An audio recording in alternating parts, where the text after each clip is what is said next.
Ms. Albright, please. Are we facing a partial agreement? We'll see.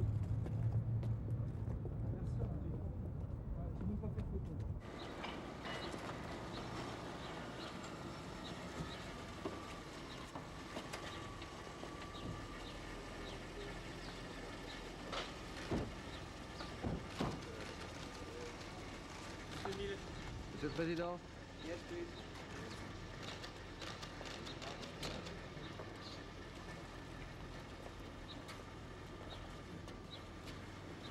Ah putain, jamais on les a de face. C'est pas bon. Non. Ouais, il est fatigué.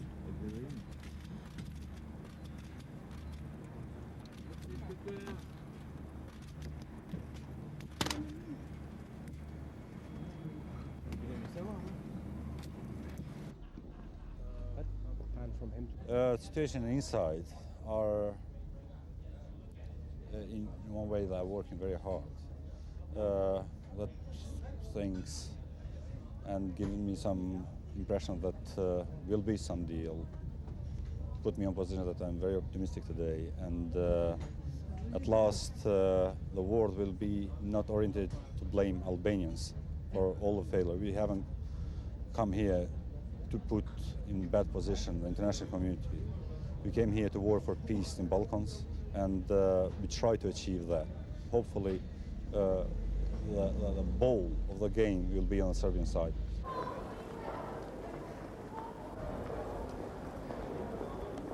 We were ready to sign the settlement today. Americans didn't allow that because it would be the end of Albanian extremism, terrorism, and the project of ethnic Islam, Greater Albania in Balkans. That's incredible. Americans supported the soldiers of Osama bin Laden against Christian Serbia. Pour rencontrer la presse individuellement. 10 minutes après la fin de cette conférence de presse, Madame Albright tiendra sa conférence ici même. Les efforts des partis et l'engagement résolu de nos négociateurs, dont je salue ici le travail, les ambassadeurs Hill, Majorski et Petric, ont abouti à un consensus sur l'autonomie substantielle du Kosovo, notamment sur des mécanismes permettant des élections libres et justes en vue du fonctionnement d'institutions démocratiques, la protection des droits de l'homme et des droits des membres des communautés nationales, ainsi que la mise en place d'un système judiciaire équitable. Avec les accords de Rambouillet, un cadre politique pour l'autonomie substantielle est désormais en place. Les bases existent pour la finalisation des chapitres de mise en œuvre de l'accord, en particulier les modalités d'une présence civile et militaire internationale invitée au Kosovo.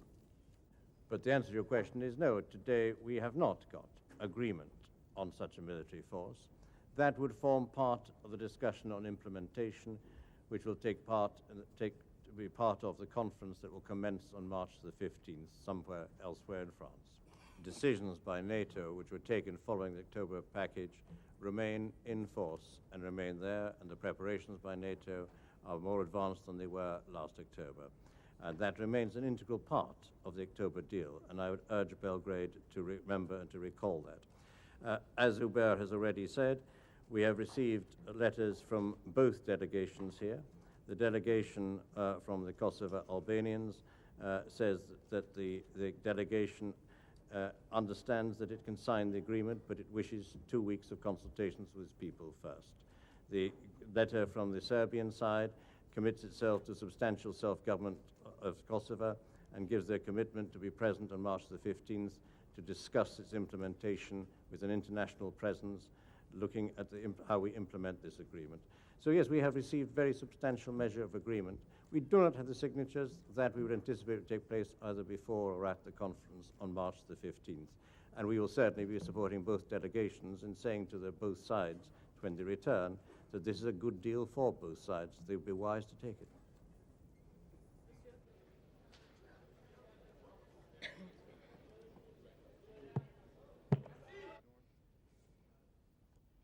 Madam Secretary, I think you just answered my question, but let me ask it again to be absolutely sure that I understand it.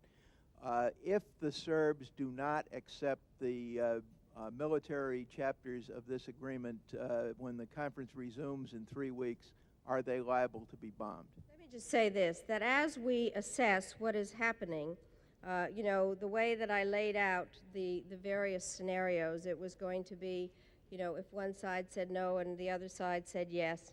I think that as we look at what's going to be happening, it's now, to a great extent, up to the Kosovar Albanians to create this black or white situation, the extent to which they now follow up on the political part and continue to make clear that a NATO implementation force is something that they want.